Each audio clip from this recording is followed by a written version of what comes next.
Flow here on NTA2 Lagos. I must say that there is some pleasant coolness to the day because of the nightly rains, but we'd like to also spice up your Monday morning with our discussion with our guests for today.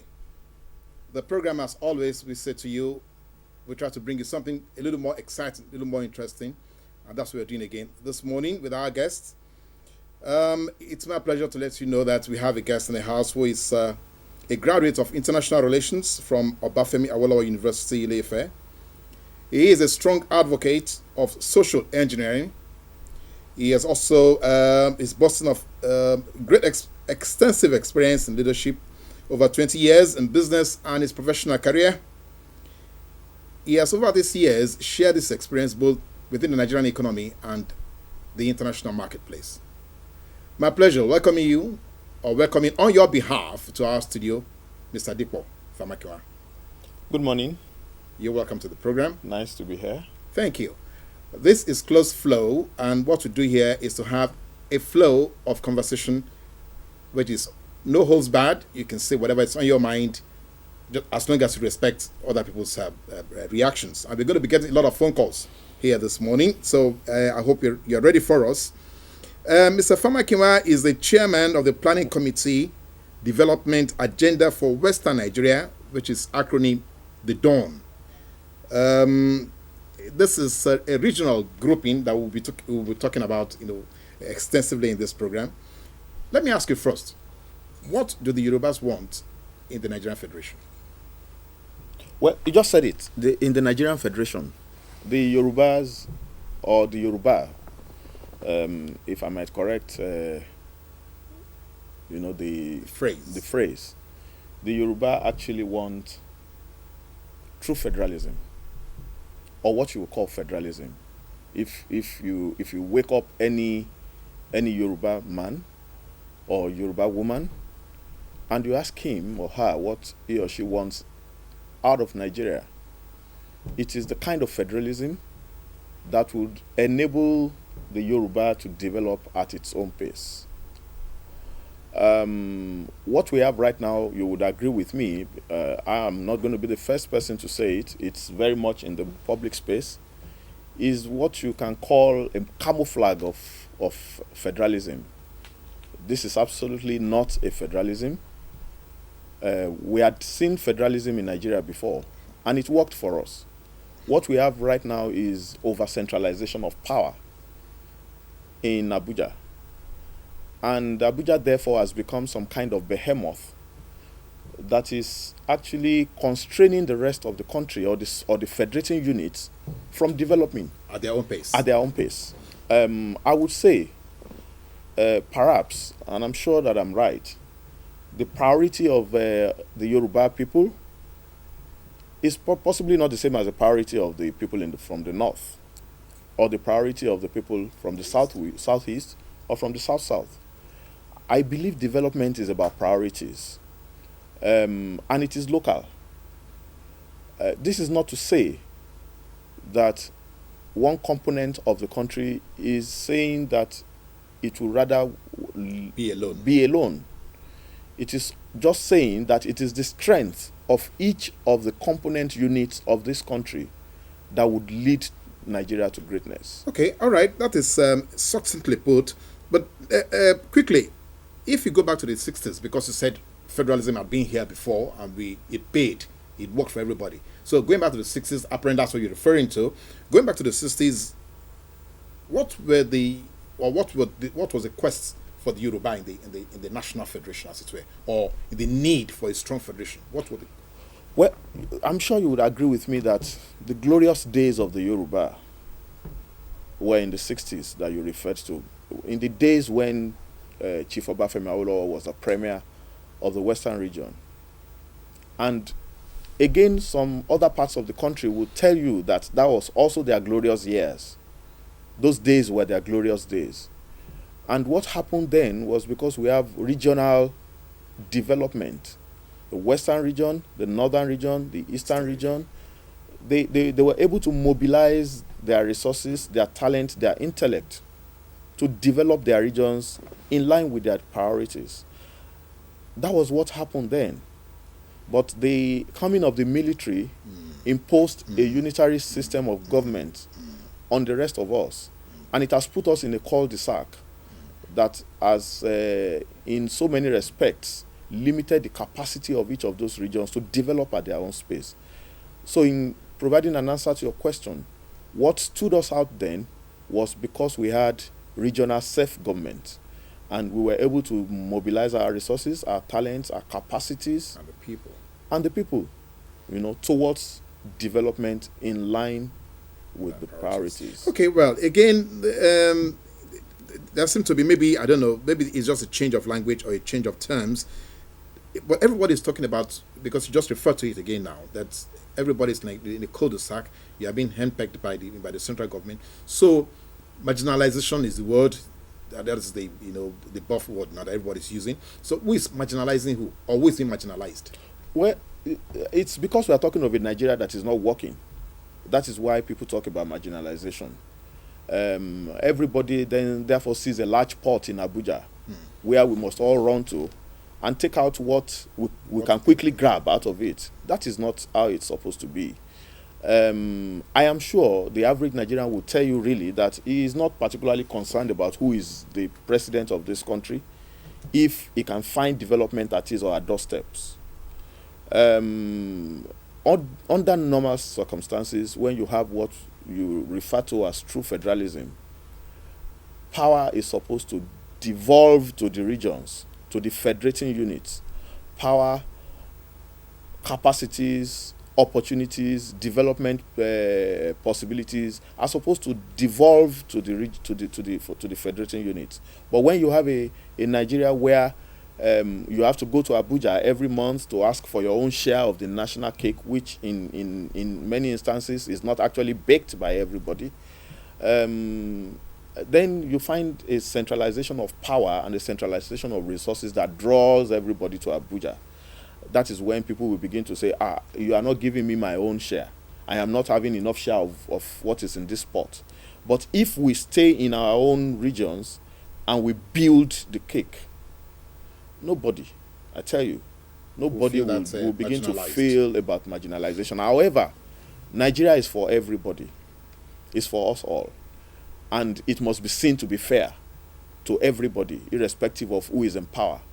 And I think that was why the Constitution set up the Federal Character Commission. What is happening in Abuja right now, if you see the statistics, is very appalling, especially skewed against the Yoruba people. But we are not, I argue, we have had situations where when a Yoruba man was the president of this country for 8 years. But what happened? It is the system in Abuja that continues to throw up this kind of anomaly, and all of us, every time complain about marginalization.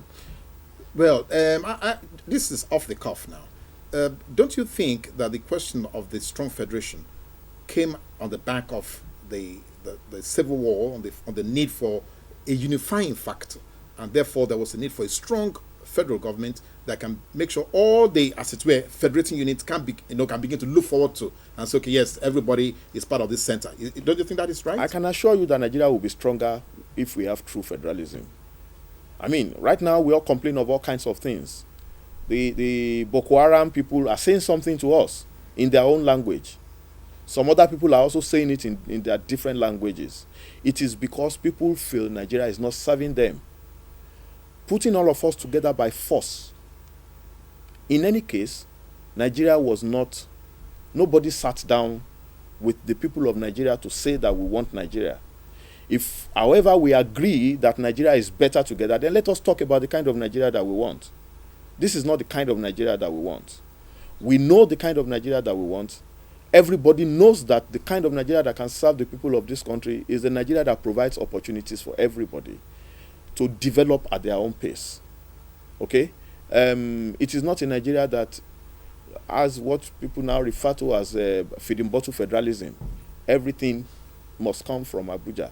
It is what Abuja says that must be done. It is what pleases Abuja that must happen in Sokoto. It is what pleases Abuja that must happen in Ipetumodu. It is what pleases Abuja that must happen in the remotest parts of this world. You would ask yourself, What does the Inspector General of Police, for instance, what does he have to do about policing in my village? He doesn't even know that environment. He doesn't even understand what is going on there. So this proclivity to want to put us together by all means, at all costs, and sometimes even by force, is what has negatively impacted upon the growth and development of this country. If we have true federalism, Nigeria will be a much stronger country. Okay, now let's quietly let this stream down into what we're discussing here this morning. The dawn. What are the compelling reasons for this initiative? What are the key compelling reasons for this initiative? Well, the compelling reason really for me is development. We looked at ourselves and we said we have suboptimized, in so many respects. And we've lost our competitiveness. When you say we, I mean Nigerians? I mean Nigeria. And you can even talk about it in terms of Nigeria. However, the Yoruba people at some point began to have what I will call self-realizations about certain things. And they decided to take their destiny in their own hands, saying that, well, we cannot allow, or we cannot continue to, or we cannot afford a situation where Nigeria will remain a constraining factor. Is that a possibility for us to look inwards and see how we can work together within our region, the component states within the region, how they can work together, leverage their competitive and comparative advantages, leverage their synergies, and bring about certain kinds of development that we have always wanted in this environment. The average Yoruba man will tell you that he wants infrastructure, because give us the infrastructure. We are not lazy people. If we have the infrastructure, we will do business. If the average Yoruba man will tell you that he wants quality, sound education, because that is what we have always been known for. It will tell you that he wants healthy living. These things are not possible under the kind of environment that we have, unless we pull ourselves together, put our resources together, and begin to harness those resources, just the same way we did when we had those glorious years that we continue to. But just like you said, though, those same glorious years also reflected almost, equitably, in all the other regions. I mean, the Easterner probably will tell you that he wants infrastructure so he can do his business. Yeah. He wants good health so that he can do his business. He wants good education so he can do his business. So it's almost like ditto for everybody. Absolutely. Yeah. So why can't we have it translated into the Nigeria that all of us, one way or the other, we all clamor to be good for everybody? That's the ideal. Okay. Okay. That is actually what should happen.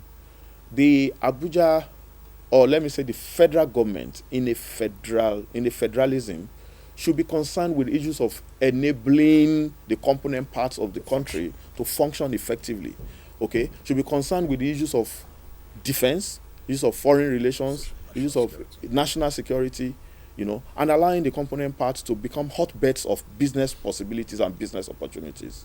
Okay, right now we have a federal system that is not allowing that, and we said we cannot allow the destiny of 40 million Yoruba people to continue to be put on the line because of this kind of circumstance that we have found ourselves. And that is why I said the compelling reason for this dawn agenda is development. We want to bring development to this region.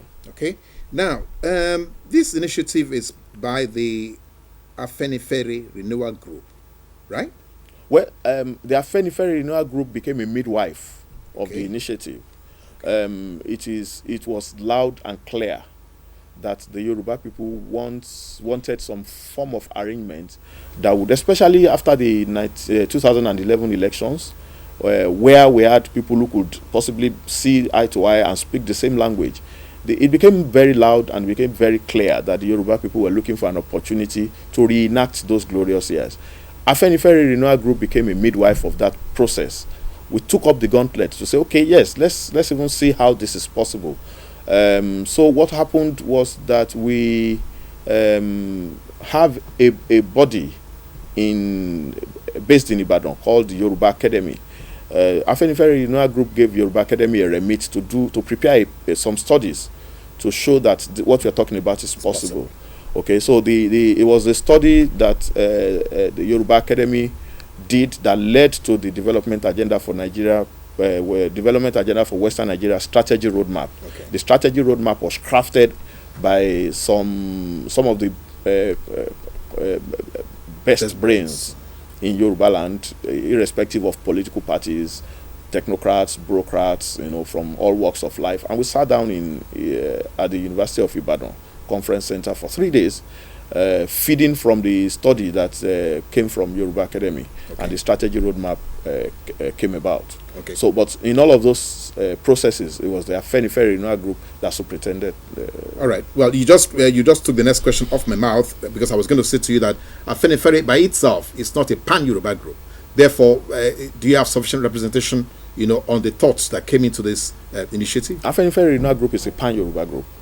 It is a group that took it upon itself to begin to find the means, the methodology for Yoruba people to work together. What I'm trying to say is that not every Yoruba supports. No. A member of the Afenifere. No, not every Yoruba, okay. But I mean, it's pan-Yoruba in its mandate. Okay, all right. Now, before we go for a break, and don't forget, you can call in. We would like to let our viewers know that the lines will be open very shortly. You can call in. The number, if you can just take it down somewhere, the number for you to call will be 081-0733-9962, 081-0733-9962.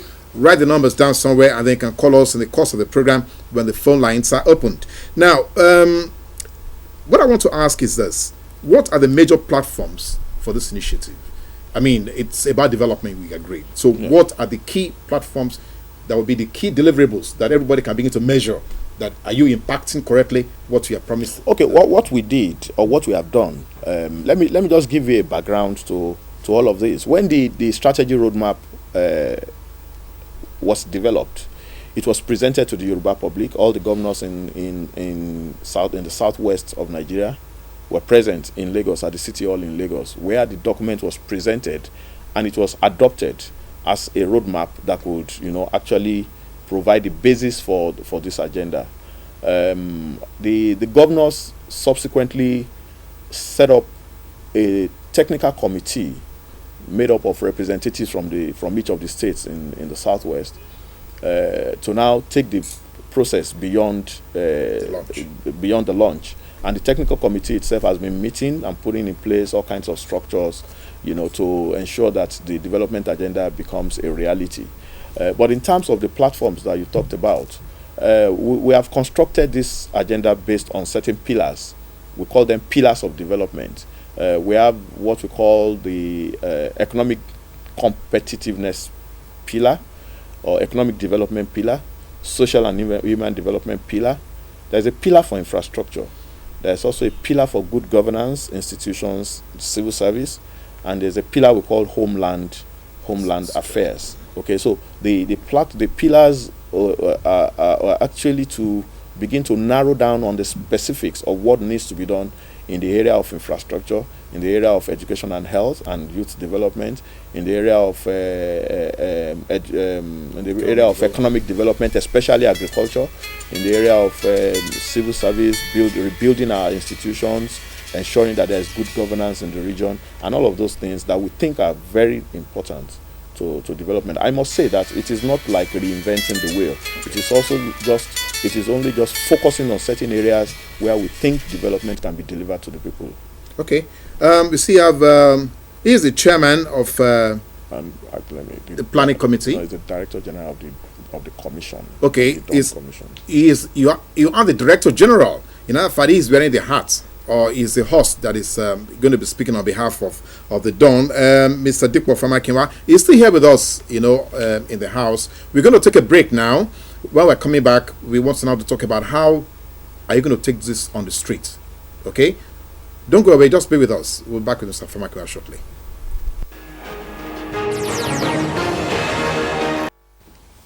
Yes, you're welcome back. You're still on to the show, Close Flow, and we have Mr. Dikpo Famakinwa here in the house with us. Is the Director General of the Dawn. DG, we presuppose that you have a vehicle, therefore, to implement this initiative. So, what's this vehicle? Well, like I mentioned earlier, apart from the technical committee that has been set up by the government, by the governors in the region, who meet regularly to review and to construct the platforms. The governors have also established what we call the Dawn Commission. The Dawn Commission has its office at the Cocoa House in Ibadan. And it is through the Dawn Commission that those aspirations would be further, pushed and realized. Okay. Now, as an experienced business administrator, do you have a realistic timeline, to what you need to do here now? Because you're the DG of the commission, therefore, do you have a realistic timeline on what you want to do, how it's going to be done, and the takeoff point and all that, and then, of course, so we can have some mechanism to measure if you are actually going to meet the aspirations you have laid out, in the initiatives. Well, one thing I must say is that the agenda is not a closed shop. We intend that it should continue. Development is sustainable, so it moves from one level to another level. We could only do certain things. We expect that at some point some other people will take the agenda forward and push it forward and forward and forward. But in terms of critical timelines, we have certain targets, which we have encapsulated in the document. Which is those are targets that we intend to meet in terms of educational targets for education, targets for health, targets for certain infrastructural development, and all of that. Those are encapsulated in the document. But we expect that the Dawn Commission itself will be very much afoot within the next 1 month. The critical support systems are being provided right now as I speak. Within the next 1 month, and then we'll begin to roll out the programs and the actions. The Dawn Commission is not an implementation agency.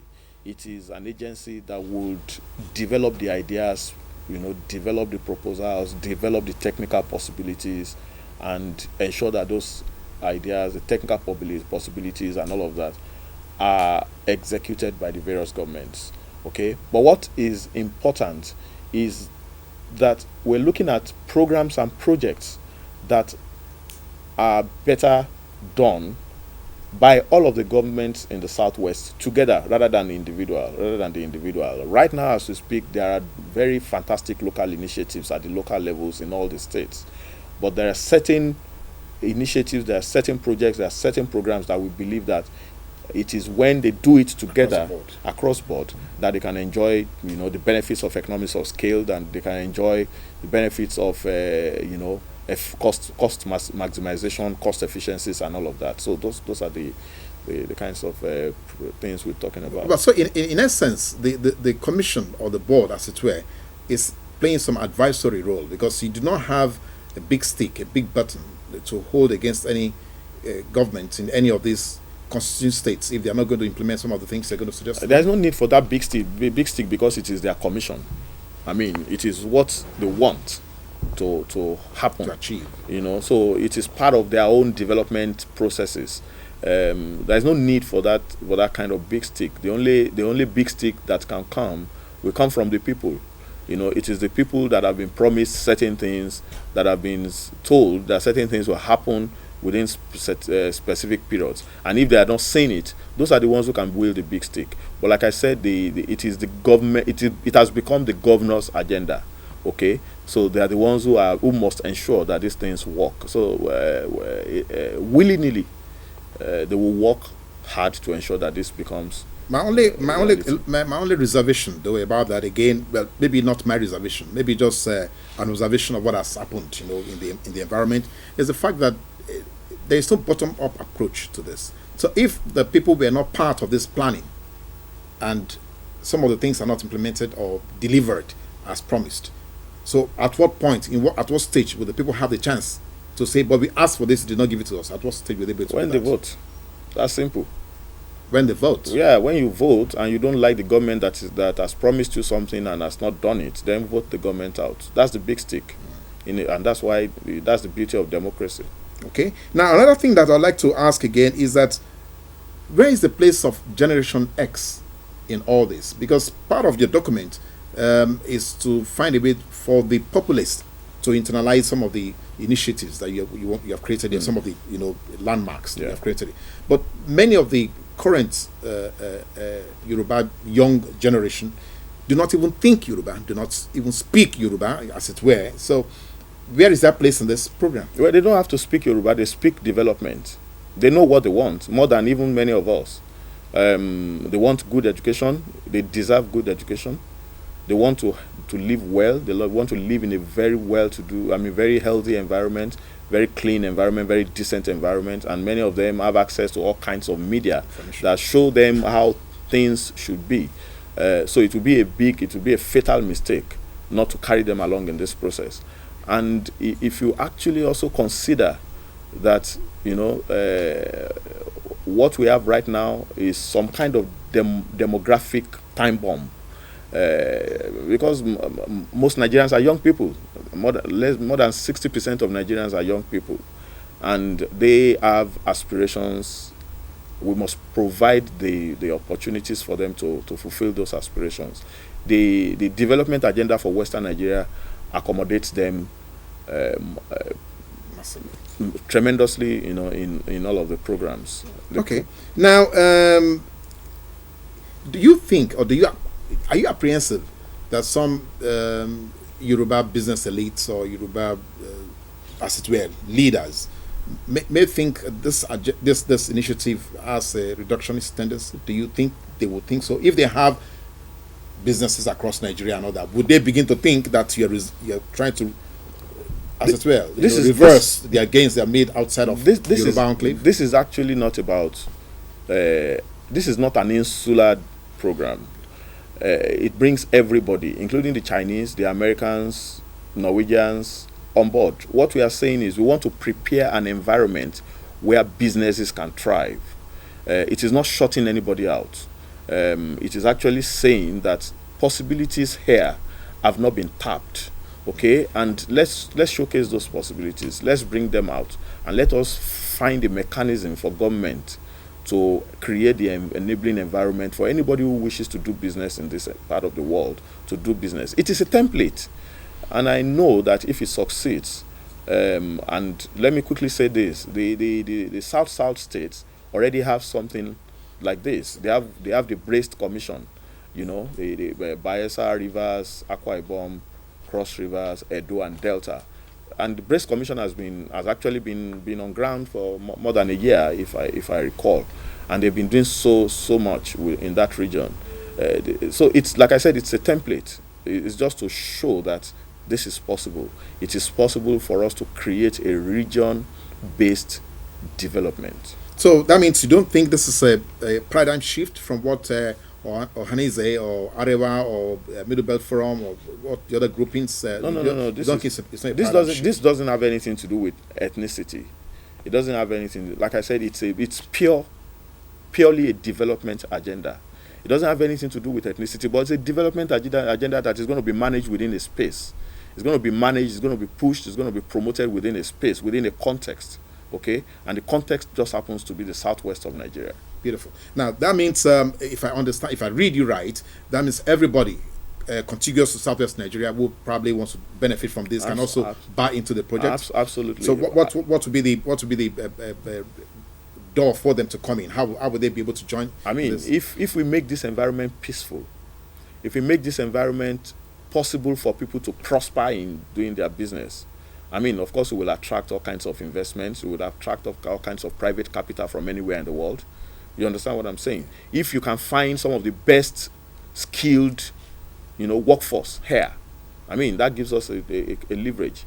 If you know that, health facilities here are, outstanding, second to none. You'll find people. So you'll find a lot of positive migration into this environment, and you'll find a lot of business opportunities, business possibilities. Like I said, it's not constrained and it's not even restricted within Nigeria. It is something that we want everybody. It's just to prepare a platform for people to ride on, to live well. Part of what we said was we want to make it a region where you can do business, where you can live well, where you can have, you can travel safe, you can, educate your children, high quality education, where you can find very high quality infrastructure, first class infrastructure and all of that. So that's what it's about. Now, I'm convinced that you will need the support of the populace, to get this, going. So when are you going to put this on the street? Because it's enough to sit down in some ivory tower and sit down and talk and come up with all sort of brilliant ideas. But if you do not get it onto the street, you're probably going to lose a lot of steam. Can I say something? Those people on the streets understand these things even better than many of us who sit on the ivory tower, because development is in the mind. They know what they want. It's just that they want some people to midwife the process on their behalf. Okay? But essentially what we are saying is the same as what they are already saying to us, and if there is any need for us to have all kinds of interactions with them, of course there will be platforms for exchange of ideas. There will be platforms for all kinds of interactions with the people who are actually the beneficiaries of this. But do not think that they don't know what they want. They know what they want. Okay. Now that takes me to a good point here. Are you a football fanatic like most Nigerians? Well, not a fanatic, but I like football. So how do you react to the Eagles coming home with the Nations Cup? Well, good for me. I mean, it's positive. Just that I detest the over celebration of. That is the point I'm coming to. So how is this part of what is your thinking? What is your thinking in preparing the dawn for things like this? I think we must have excellence in all areas. I mean, we are not. The reason we are making a lot of noise about this is because we had been so starved of excellence. We had been so starved of quality results. We must have quality results in all kinds in every area, not just football. Football just happens to have given us that kind of joy in the last few days. But I think we should find joy in our educational system. We should. Why are we not rewarding our professors? What is wrong with rewarding our professors? Why are they not pushing out excellent research? What is wrong in giving them the opportunities to do that? Why do we have to go to India, and some funny places to get health services? Why can't we create such hot shots of excellence in other areas of our lives rather than just looking at football, which for me in many instances is buffoonery? Show me one country that has developed because it's a football playing nation. Brazil, the biggest football playing nation in the world, is not reckoned today because of football. It is reckoned as today because Brazil now sells aircraft. Brazil pushes out a lot of fantastic technologies to the rest of the world. It is rated based on its economy and not based on its football. Okay, so now you have already you have talked about the accommodation of other interests who are not necessarily Yorubas, who can join, who can buy into this. So come 2015, what will be the specific mandate for Afenifere Renewal Group? That's number one. Then what will be maybe on the broader level the position for Nigerians for Yorubas by 2015? Well, I will speak one for Afenifere Renewal Group is to continue to advance the frontiers of development in Yoruba land. Is to continue to push the possibilities that are possible here. Is to continue to bring the people together, to rally the people together towards a front that will lead to development. Okay, I think we have a call online. We have a caller online. Yes, please. Can we have your name and where you're calling from, please? Okay, my name is Yinka Ayoleye. Yinka? Ayoleye. Yinka Oyeleye, yes, you're welcome, Yinka. Mr. Famakinwa is ready to hear. I want to speak with Mr. Dipo Famakinwa. Please go ahead.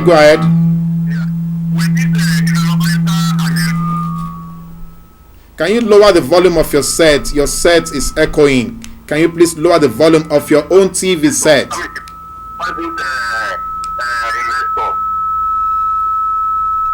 Mr. Oyeleye, you're not listening to me. Lower the volume of your TV set, otherwise we cannot hear you in the studio.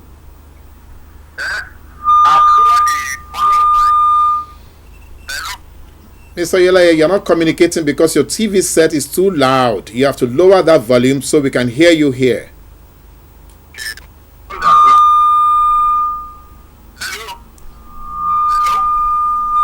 You're not listening to us, Mr. Oyeleye. Can you cut down the volume of your TV set? I've lowered the volume of my TV set. Thank you very much. Can you have your question again? Okay, yes. Mr. Dipo Famakinwa, I want to know the involvement of the private investors. I discovered that most of your program now is government oriented. I want to know to what extent will you involve private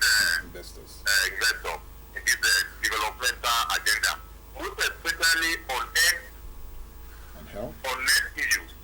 On health issues. Thank you, Mr. Anyole. Well, like I said, it is development. And the role of government is actually to provide that enabling environment. That is probably why you are hearing government, because that's their forte. They are supposed to provide the enabling environment for the private sector to thrive. If they do not free up the space, if they constrain the space, the private sector cannot have the opportunity to do business. And the development agenda is actually pushing for an environment where the private sector will have the capacity and the enabling environment for them to do the kind of business that they want to do. Government is not going to build rail, for instance. They don't have the money. They don't have the they don't have the capacity to do it. Government is not going to. I mean, talking specifically in terms of health, where it has worked is where government and the private sector have partnered together in delivering health services to the people. But the environment has to be built. The environment has to be right. The investment policies that would drive such initiatives have to be right. And that's part of what the development agenda is actually pushing. Okay, does that answer your question? Well, we can let you know that, of course, this will be on YouTube, so you can ask further questions and you can make your comments, on YouTube. That is, you go to www.youtube//NTA2 Lagos close flow, and then you can then add your comments or your questions to what Mr. Dikpo Famakinwa is saying here this morning. Now, one thing that also occurred to me here is that right now, it is true that you have created, the initiative. But at what point would all these governments in Western Nigeria, as it were, at what point would they begin to, get it onto the street or get it onto their people to know that, look, we have a collective vision, for the region? At what point would that be done? Would that be done by the commission or be done by the individual states? Well, they started already, actually. I mean, because like I said, this thing is in the minds. For instance, I can tell you that the Osun State government is right now constructing a road from Osun to Ogun State. Okay? It's a road that will take you from, I think, a place called around between Ikoyi and Gbogan, and you can get all the way to Ijebubo. Oh, really? So you don't need, that's part of what we're talking about. We want to look at possibilities in terms of, proximities and contiguities, what is possible using that. How can Lagos and Ogun, for instance, how can they partner together in certain areas, and I can also tell you that Lagos State is already, developing farmlands in Ogun and in Osun. Those are the kinds of possibilities that we are talking about. No land in Lagos, but plenty of land in Ogun, plenty of land in Osun. So that is already happening. But the commission will just manage that process under a dedicated framework to ensure that it doesn't fritter away under certain considerations that might not have come into play in the first place. So the commission will manage all of that under that framework. Well, one thing that we have not touched about or talked about here now is the question of political changes. Now, right now, there seems to be some contiguous, thinking, because, well, you have the same political, operators in place in all the states. Just in case you don't have similar political thinking, then what happens? Well, do you have anything in the framework to guarantee or to secure that the commission survives? Well, we intend to build a commission that is sustainable, that presents a compelling agenda to the people, to the Yoruba people. Nobody will come to campaign in Yoruba land, for instance, and tell us that you do not want to develop our Greek, that you do not want to develop our educational system or our health facilities and all of that. So it is an agenda, like I said, it's not a political agenda. It's actually not a political or a partisan agenda. It's a development agenda. It's an agenda that anyone who wants to manage our affairs in this part of the world can find something useful. Okay? And there would not be any reason for you to say you don't want the commission any longer, because the commission would have done a good job and you would want that good job to continue. For instance, we've had successive governments in Yoruba land. They've not deemed it fit to scrap Odua investments, for instance. Okay? I mean, so those are the kinds of sustainable possibilities that we are building into that process. Okay, now, well, let me just ask this. This is on a personal note. why the drama of the launch? If this is a process, actually, why do a launch when all we need to do is to get this on the road and get people to? Why don't we wait for, like you said, you are midwifing it? So in which case, you actually have not given birth to anything that is tangible that we can look at. So why this drama of a launch? Well, it wasn't a drama. It was necessary. It was necessary because, like you said, you want us to take it to the people, and that was part of the process of taking it to the people. We felt that was necessary, and we felt that it achieved the purpose for it. Doing that. Because right now, you do not want to know how many people who call on a daily basis who want to know what it's about and all of that. So it's part of. In actual fact, we want to know, because that's my next question. So how can further contact be made, to the commission, as it were? Because just like our last caller there, was trying to, ask. I'm sure he must have other questions he wanted to ask as a follow up to what you have said to him. So how would they be able to reach you? Well, we plan to have a very strategic focus for development communication. And it will be out there for everybody who wants to make a contribution, who wants to, ask any question. But right now, all I can say is that the commission office is at Cocoa House, 10th floor, Cocoa House. It has not become fully operational yet. As soon as it becomes fully operational, it will get out there and people can, reach us. Begin to reach you. Okay. Now, let's look at other specifics, because I know that Western Nigeria, years back now, noted for educational, feats and all that. It's only recently that we're getting to hear that your former school, Famakinwa University, has been rated as one of the best in the country so far. But the best in Nigeria will probably be about the 50th, in Africa. Why is that? Why that incredible drop? Because we neglected education. We neglected the critical things that could deliver development to the people. I mean, it's as simple as that. I mean, if you preferred to give more money to to defense, to give more money, and most of those monies are stolen at the end of the day. If you neglect your priorities, and again, that is one of the harm that Nigeria has done to the rest of the country, to the components, to the federating units. When you have a singular system of educating your people, we don't, for instance, in Yoruba land, we do not have almajiris, so you cannot come and do almajiri education in Yoruba land. We have our own peculiarities, okay? So, I mean, why do you want to have a uniform educational system for the rest of the country? The uniform educational system that shut down the study of civics, which I grew up to know, and we don't even study our history anymore. If you go to the secondary schools these days, no, they don't study history. You understand? Those are the kinds of uniform educational system that has shut us down, that has kept us behind. We don't study our languages anymore. Our languages how can we develop without our languages? Those who are making giant strides, who are advancing very critically in different areas of different segments, have taken the issue of their languages very seriously. Here we have relegated it to the background. So it's permeated every part of the country, in the sense that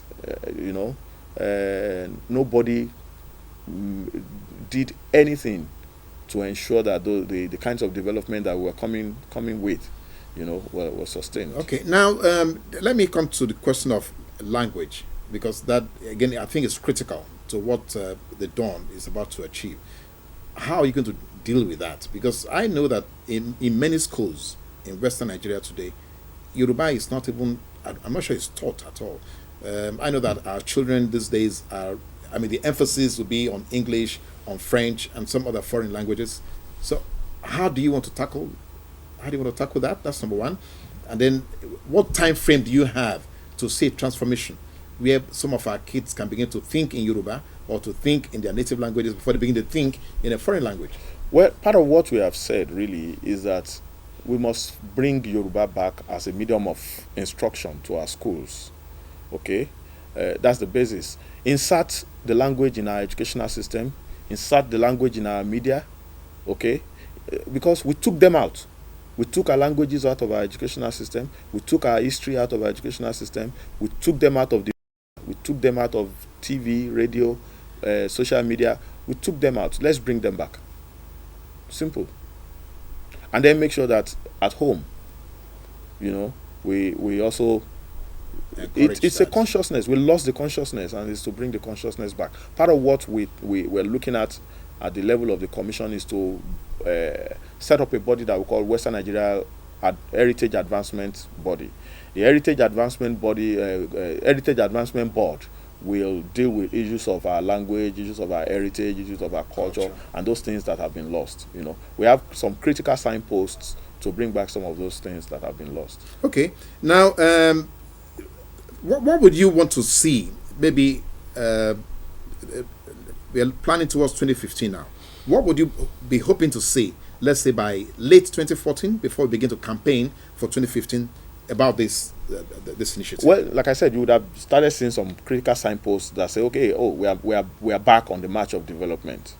Okay, it will be so clear that the Yoruba are back on the path, on the track of development in education.